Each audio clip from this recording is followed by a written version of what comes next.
Hey, we're out here in the shop today working on the El Camino. As many people remember, or maybe you don't if you're new here, this is an LT1 with a T56 6-speed and positive rear end. It's going through a bit of a transformation. We're going with some all-terrains and a camper shell because it's kind of cool, I guess. But right now I'm working on the front end because this wheel bearing is loose. Trust me, it's loose. Even if you tighten the nut up really tight, it's still loose. So one of the races is probably worn down on the inside or something, but we're not worried about that because I went ahead and I got some new spindles off of an S10 Blazer that'll get rid of the whole tapered roller bearing nonsense, and we'll have a sealed bearing. And while we're in here, because these factory bushings are real crusty, we're going to go ahead and put new upper and lower control arms on it, and new brake calipers and all the fancy stuff, and hopefully it goes somewhat well. But we'll go ahead and get started tearing it apart. All right, I've been out here for 20 minutes or so. I got the shock and spring out, lower ball joints disconnected. I set the brake caliper up there just for now. I don't want to take the line loose until I have the other one ready to go on, so I don't lose all my brake fluid and make a mess. I'm going to try to take the upper control arm and the spindle off in one piece, since I don't need to use any of that stuff. And then I'll get the lower control arm out of the way, and we'll get our new boxes out and see if we have the right parts, because I haven't even opened anything yet. All right, got the old stuff out. It looks just as crusty as you'd imagine. Bushings are all pretty much dried out. None of them are missing or anything, but probably won't hurt to have new bushings and ball joints and all that fun stuff. So let me get the new boxes out and dig through all the parts and see if I can find all the ones for this side. All right, here's the old. Here's the new. Got the new lower control arm, new hub bearing that just bolts in. Probably cut the wiring off because I don't have any where to plug that in. New upper control arm, new dual piston caliper, and the brakes are in some more boxes over there, but I don't really need to get those out yet because I don't know if my brake hose will work with the caliper, but we'll find out once we get all this put back together. All right, we got this side back together as far as I can for today. Got the new spring in. Had to go buy a spring compressor from Napa because the one from O'Reilly didn't work. Got the spindle in. I don't have the bolts yet to put the wheel bearing in, so this side's put in. The new springs are definitely a little bit longer than the old ones. The old ones had been cut, and these ones feel stiffer, but maybe it's just because they're new. So it should lift the front end up an inch or two. Hopefully not too much more than that.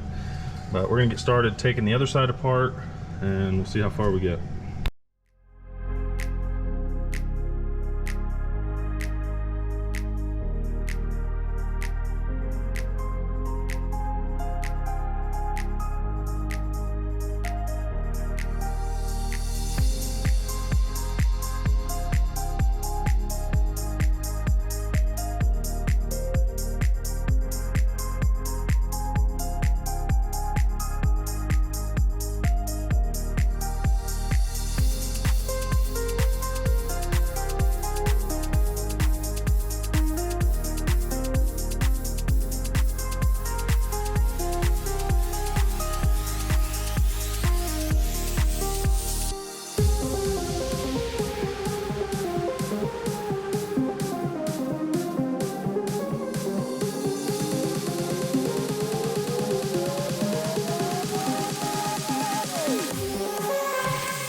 All right, we got the new upper control arm on. Brake line looks real bad. Probably replace that. Getting ready to put the new lower control arm on, and then we're gonna fight with the coil spring. So we'll see if we can get this put together.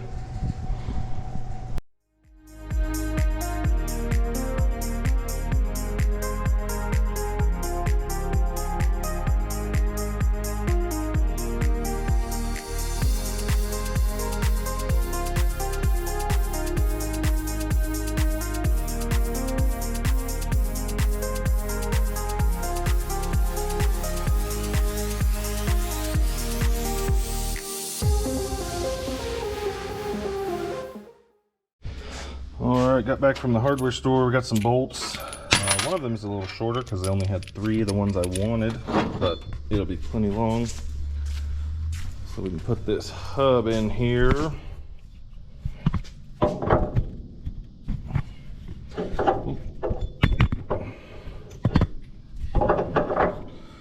Just like that.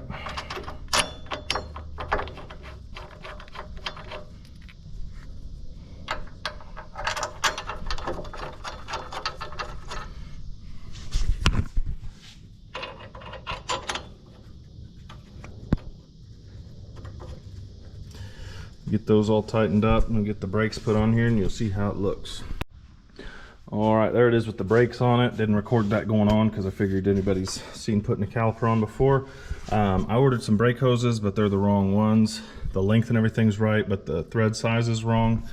So I gotta look into that, but I'm gonna put the wheel back on it and let it down just to see if it sits any higher than it did before.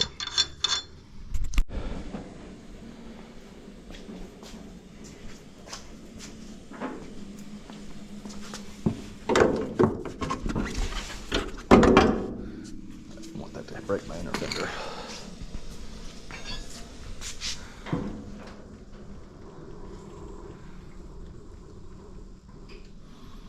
Oh yeah, that's probably 2 inches higher than it was. Looks good.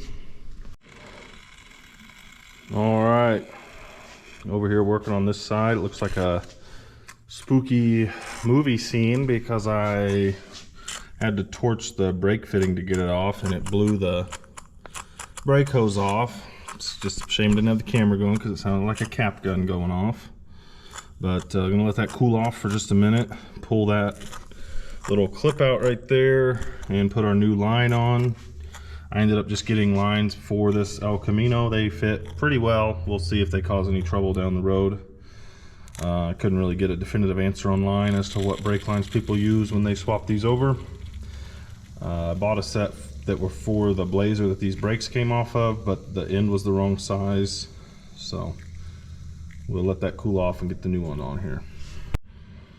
All right, got the new brake line on. Not super happy with the way it's running, but that's about the best way it's gonna go for now.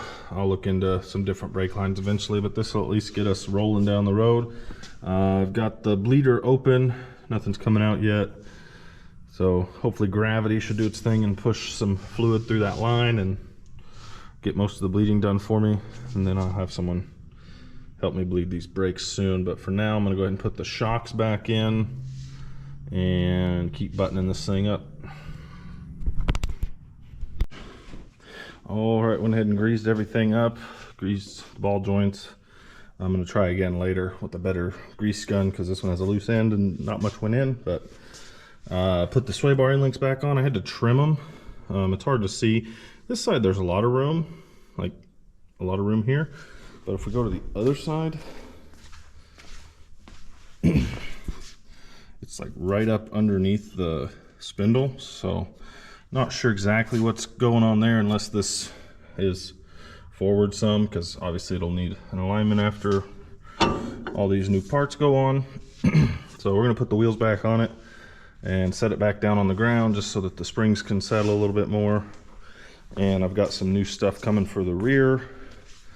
I got some lift spacers for the rear because I want the back to sit about 1 inch higher than the front, and right now the front is sitting way higher than the back.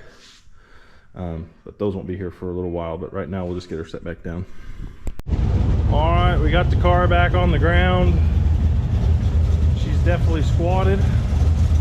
Shouldn't stay that way. I got some spring spacers coming for the back. Plus we got all this stuff loaded in here. It's gonna get thrown out. But I know I didn't film very good on that, but I was out here working after work by myself, so I didn't have someone to hold the camera for me. But that's gonna do it for this video. On the next one, we'll get the back end jacked up, and we'll have a El Camino that looks like it should be 4-wheel drive, but isn't.